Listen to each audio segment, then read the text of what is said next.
Hai, Assalamualaikum dan selamat sejahtera. Saya Cikgu Nurul Syazwana binti Ilyas daripada SMK Datuk Sagor, Langkap.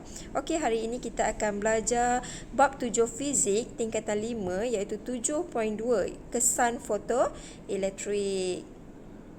Okey, sebelum kita meneruskan pembelajaran kita tengok dulu standard pembelajaran kita pada hari ini. Okey, 7.2.1 menerangkan kesan fotoelektrik. 7.2.2 mengenal pasti 4 ciri fotoelektrik yang tidak dapat diterangkan menggunakan teori gelombang. Ini adalah standard pembelajaran kita pada hari ini.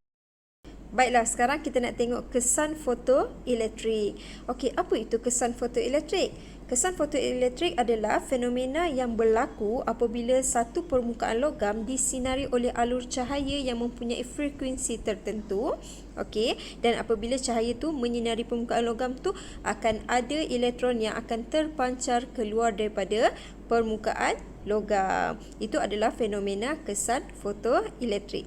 Pada tahun 1887, Hertz menemui fenomena di mana sinaran boleh mengeluarkan elektron daripada permukaan plat logam semasa beliau mengkaji gelombang radio. Hertz ni lah yang nampak fenomena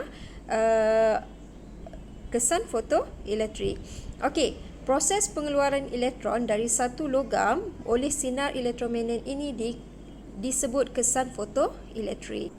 Okey, seterusnya kita nak tengok pula susunan radas yang menunjukkan kesan fotoelektrik. Dekat sini dia ada sel foto, ada logam peka cahaya, ada milimeter, ada bateri, ada anod dan ada sumber cahaya. Okey, yang pertama sekali, apabila permukaan logam yang peka cahaya, iaitu kita letakkan sebagai katod, disinari dengan alur cahaya tertentu, elektron akan terpancar keluar daripada permukaan logam. Elektron ini dinamakan fotoelektron. Yang inilah fotoelektron.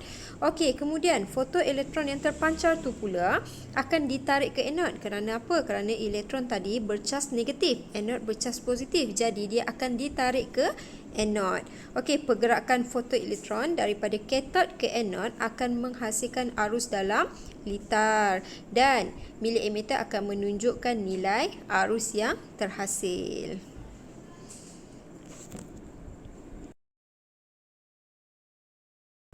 Jom kita tengok sedikit aktiviti. Okey, aktiviti 7.5, tujuan dia adalah untuk menentukan nilai pemala Planck menggunakan kits pemala Planck. Okey, tengok pula dia punya radas yang digunakan adalah kits pemala Planck yang terdiri daripada bateri 9 volt, potensiometer, LED pelbagai warna, milimeter dan voltmeter. Antara arahannya adalah okey, yang pertama, dengan menggunakan LED berwarna merah, kita gunakan beberapa LED ya. Satu merah, oranye, hijau dan biru. Okey, first kali kita gunakan LED berwarna merah, sambungkan kits pemala Planck seperti yang ditunjukkan dalam rajah, seperti rajah ya.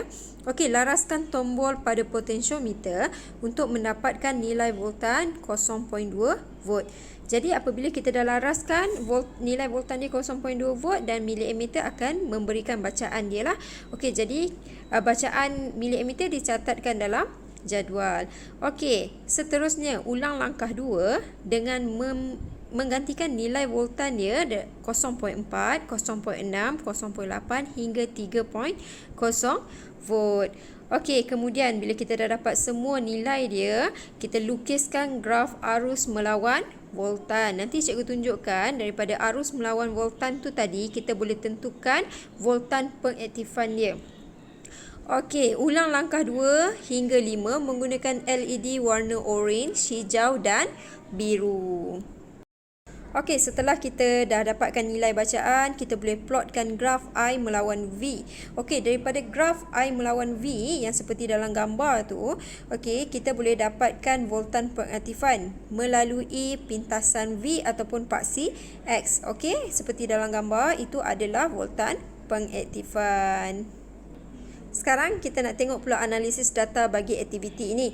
Okey, seperti yang kita tahu, setiap warna dia mempunyai panjang gelombang yang berbeza-beza. Jadual 7.3 menunjukkan panjang gelombang bagi setiap warna merah, oranye, hijau dan biru.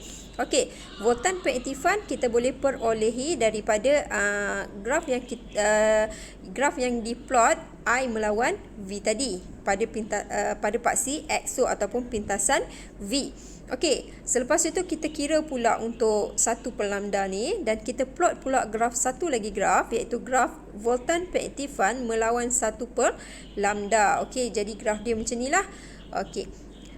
M adalah kecerunan. M sama dengan HC per dengan E. Okey, itu adalah kecerunan bagi graf tersebut. Oleh itu, nilai pemala Planck boleh ditentukan sebagai ME per dengan C.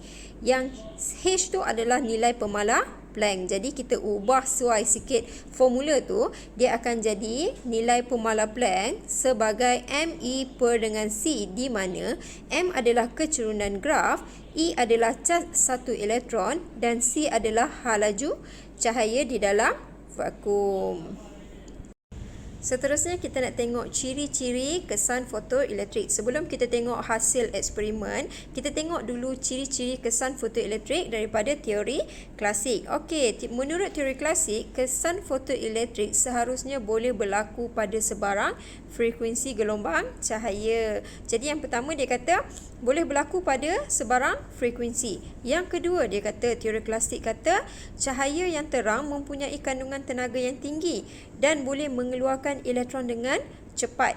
Manakala yang ketiga pula, cahaya yang malap pula mempunyai kandungan tenaga cahaya yang rendah, maka elektron memerlukan masa yang lebih panjang untuk menyerap tenaga yang cukup bagi membolehkannya terlepas dan keluar daripada permukaan logam. Jadi teori klasik ni dia cakap berlaku pada sebarang frekuensi dan dipengaruhi oleh cahaya yang terang dan cahaya yang malap. Ini menurut teori klasik. Seterusnya kita tengok pula ciri-ciri kesan fotoelektrik menurut hasil eksperimen. Okey, semakin tinggi frekuensi foton cahaya, semakin tinggi tenaga kinetik fotoelektron yang dipancarkan daripada permukaan logam. Okey, hasil eksperimen menunjukkan bahawa frekuensi foton cahaya tinggi, jadi tenaga kinetik fotoelektron pun dia akan jadi tinggi. Okey, frekuensi minimum yang dapat mengeluarkan elektron dikenali sebagai frekuensi ambang. Kita panggil dia sebagai frekuensi ambang. Okey, yang ketiga, tenaga kinetik fotoelektron tidak bergantung kepada keamatan cahaya. Okey, ini dia nampak beza betul daripada teori klasik tadi sebab hasil eksperimen menunjukkan tak bergantung pada keamatan cahaya. Okey, fotoelektron dipancar secara serta-merta apabila permukaan logam disinari dengan cahaya. Ini merupakan ciri-ciri kesan fotoelektrik hasil daripada eksperimen. Okey, itu saja pembelajaran kita pada kali ini berkenaan dengan topik 7.2 kesan fotoelektrik. Semoga berjaya.